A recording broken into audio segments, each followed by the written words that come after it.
Majelis Syuro PKS mengamanatkan melanjutkan komunikasi dengan Koalisi Indonesia Maju setelah tenggat 4 Agustus agar Anies Baswedan mencari tambahan kursi Koalisi Pilgub Jakarta terlewati.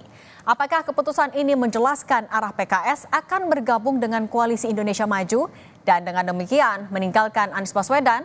Sudah ada juru bicara PKS Muhammad Khalid dan pengamat politik yang juga Direktur Eksekutif Indikator Politik Indonesia Burhanuddin Muhtadi. Selamat sore semuanya, apa kabar? Sore. Selamat sore, Assalamualaikum. Waalaikumsalam warahmatullahi wabarakatuh. Saya mau ke Bang Khalid dulu. Bang Khalid, kan sebenarnya PKS dengan partai politik lain termasuk juga yang ada di koalisi Pak Prabowo kan sudah berkomunikasi dari lama. Tapi sekarang resmi dari Dewan Syuro mengamanatkan melanjutkan komunikasi. Ini memang nunggu dulu tenggat 4 Agustus atau dari komunikasi yang sudah dijalin belum ada titik temu?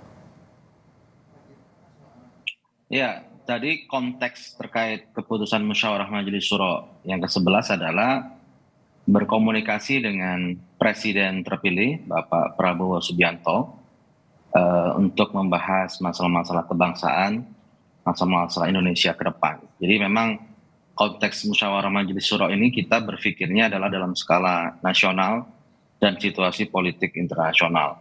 Tidak secara khusus dalam terminologi Pilkada DKI Jakarta. Dan tentu membangun komunikasi itu diperintahkan kepada seluruh pimpinan partai politik, bukan hanya dengan Koalisi Indonesia Maju. Tentu dalam konteks Pilkada Jakarta, salah satu opsi yang sedang kita susun di kerangka kerja kita yang kedua adalah kita membangun komunikasi, salah satunya adalah dengan Koalisi Indonesia Maju. Tapi tujuan untuk melanjutkan komunikasi kalau nggak membahas soal pilkada juga, apa dong Bang Khalid? Ya, banyak hal yang sedang kita bahas ya. Tukar pikiran kan sudah lama nih, pimpinan PKS dan Pak Prabowo Subianto tidak berkomunikasi secara khusus ya terkait Indonesia ke depan, pembangunan Indonesia ke depan. Saya pikir itu adalah hal yang sangat bagus ya, komunikasi antar pimpinan partai dengan Pak Prabowo Subianto sebagai presiden yang terpilih. Oke, kalau Mas Burhan membacanya amanat dari Dewan Syuro PKS, iakah hanya seumum itu atau ada lagi yang sebenarnya dimaksudkan? Ya, saya kira apa yang kita saksikan belakangan ini itu menunjukkan indikasi kuat PKS mundur secara teratur terkait dengan pencalonan Anies sebagai calon gubernur DKI Jakarta. Dan indikasinya banyak, bukan sekedar komunikasi antara pimpinan PKS terutama dari Majelis Syuro dengan Pak Prabowo, tetapi beberapa wilayah sudah menunjukkan PKS mendukung atau berkoalisi dengan Gerindra, dengan Kim secara umum ya.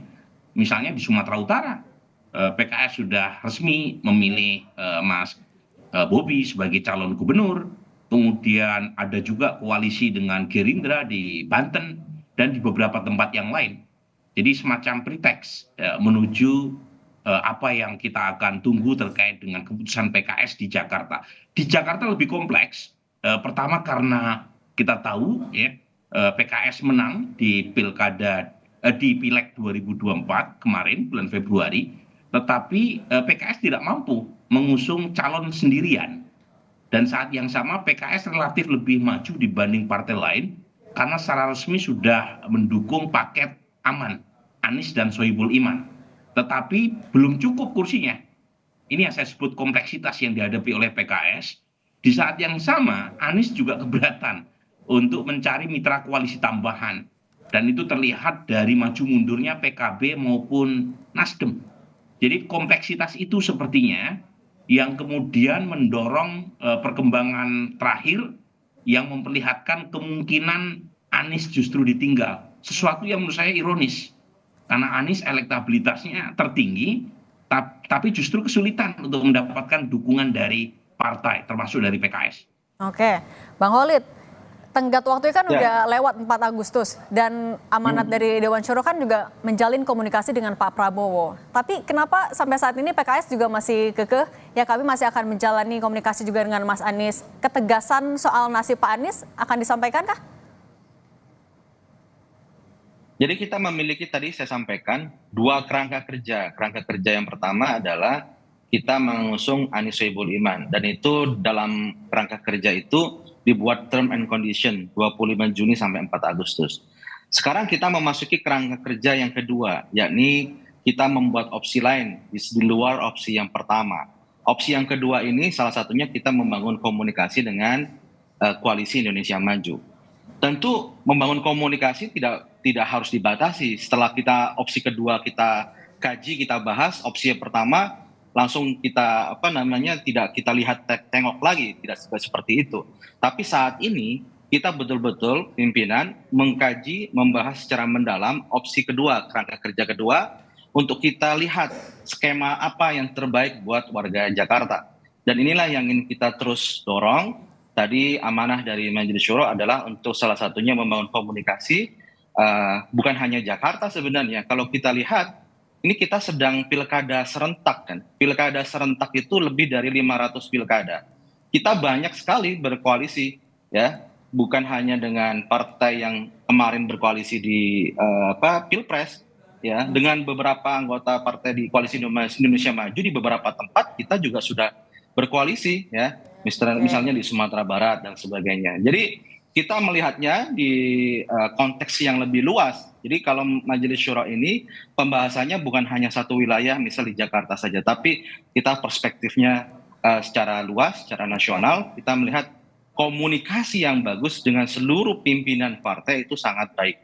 Karena kita akan membangun banyak titik temu, banyak kebutuhan untuk saling support dalam menggenapi tiket untuk kita bisa berlayar. Oke, kalau Mas Burhan melihatnya, saat ini arahannya adalah menjalin komunikasi dengan koalisi Pak Prabowo, tapi Pak Anies juga saat ini masih ditahan, masih dijaga komunikasinya. Ini menandakan apa? Apakah ada dua faksi yang berseberangan sebenarnya di internal PKS? Menurut saya menunggu waktu juga, karena kan masih ada beberapa waktu sampai 27-29 Agustus ya. 2024. Jadi segala kemungkinan masih terbuka, tetapi per hari ini sepertinya langkah PKS untuk merapat ke KIM itu jauh lebih besar ketimbang PKS menjalin koalisi sendiri untuk mengusung Anies. Indikasinya cukup banyak, selain tadi beberapa tempat di mana PKS sudah menjalin koalisi dengan KIM, tapi saat yang sama ada lontaran inisial S yang disebut sebagai pendamping Ridwan Kamil oleh Airlangga Hartarto, Ketua Umum Partai Golkar. Dan S di sini sangat besar kemungkinannya menunjuk pada tokoh PKS. Kemungkinan Suswono. Nah, kalau misalnya itu yang terjadi, ya, menurut saya Ridwan Kamil maupun PKS tidak perlu khawatir kalau misalnya Anies sekalipun dapat tiket. Karena dukungan PKS kepada paket KIM itu luar biasa menohok elektabilitas Anies. Karena ada overlap antara basis pendukung Anies dengan PKS. Jadi saya sendiri termasuk orang yang berharap Anies bisa berlayar tanpa atau dengan dukungan PKS. Tapi kalau Mas Burhan melihatnya sebenarnya pola politiknya dari PKS untuk di Pilgub Jakarta seperti apa? Memang seperti ini, menyiapkan dua opsi jelang detik-detik terakhir pendaftaran? Kan bukan hanya PKS yang seperti itu ya. Partai-partai kita pada umumnya kan punya semacam multiple skenario. Dan itu suatu hal yang wajar. Menjadi kurang wajar buat PKS karena banyak hal. Pertama, PKS sudah terlalu maju untuk urusan pencalonan Anies. Terlepas soal ada deadline tanggal 4 Agustus. Saya sendiri baru tahu ada term of condition semacam itu ya. Tetapi dari sisi komunikasi publik, PKS dianggap sudah mendukung Anies. Soal apakah ada syarat di belakang layar, belakangan baru kita tahu. Yang kedua, karena konstituen PKS ya, itu hampir 90% mendukung Anies dalam survei kami ya, di indikator terkait dengan survei peta elektoral jelang Pilkada DKI Jakarta, DKJ Jakarta. Jadi memang ada hal yang sangat khusus terkait dengan konstituensi PKS yang secara elektoral sudah punya preferensi ke Anies. Nah, pertanyaan berikutnya, kalau misalnya PKS tiba-tiba mundur teratur, selain tentu saja tidak mudah, juga harus menjelaskan mengapa pilihan PKS seperti itu. Sesuatu hal yang menurut saya tidak mudah ya buat PKS untuk menjelaskan kepada basis akar. Nah, Bang Holid, Kalau dari PKS pertimbangannya bagaimana? Apakah PKS sebagai partai politik yang pertama dan juga artinya satu-satunya sekarang sudah resmi mengusung Pak Anies elektabilitasnya paling tinggi, PKS juga sudah dapat kotel efeknya untuk di Pilkada Jakarta, di Pileg maksud kami. Apakah tidak sayang juga untuk melepaskan Pak Anies? Jadi keputusan PKS itu yang sudah definitif adalah karena PKS partai pemenang di Jakarta, maka PKS mewajibkan kadernya maju sebagai calon gubernur atau maju sebagai calon wakil gubernur di DKI Jakarta. Jadi itu keputusan definitif dari PKS. Dan kapan akan memberikan kemudian keputusannya? kita memiliki kerangka kerja yang pertama. Kerangka kerja yang pertama tadi yang disebutkan, kita adalah mendukung Anies Sohibul Iman atau pasangan aman. Namun kalau kita lihat kerangka kerja yang pertama ini kan tidak running well, tidak berjalan sesuai yang kita harapkan. Sampai detik ini belum ada satupun partai yang secara official tertulis memberikan SK rekomendasi untuk majunya Mas Anies. Nah, karena di kerangka kerja yang pertama ini tidak running well, tidak berjalan dengan baik, maka pimpinan PKS memutuskan untuk membuat kerangka kerja yang kedua. Kerangka kerja kedua ini hal yang wajar. Kenapa? Ketika plan yang pertama ini tidak ada progres, tidak ada perkembangan, kemajuan, tidak ada kejelasan, maka dibuatlah kerangka kerja tapi Bang kedua Khalid ini artinya untuk kapan bisa berarti membuat PKS akan tegas menyampaikan sikapnya? Nah, tentu kita akan kaji nih, komunikasi sedang berjalan. Komunikasi politik sedang berjalan dengan kerangka kerja yang kedua. Ya, dan ini sedang kita kaji, kita telah bersama. Tentu nanti ketika ada titik temu, ada titik keseimbangan, ya, keputusan itu akan menunggu momentum yang tepat kapan akan disampaikan. Oke, baik, kita tunggu artinya nanti ya 27 Agustus 2024. Terima kasih Bang Khalid, terima kasih juga Mas Burhan sudah berbagi di Kompas Petang. Sehat selalu.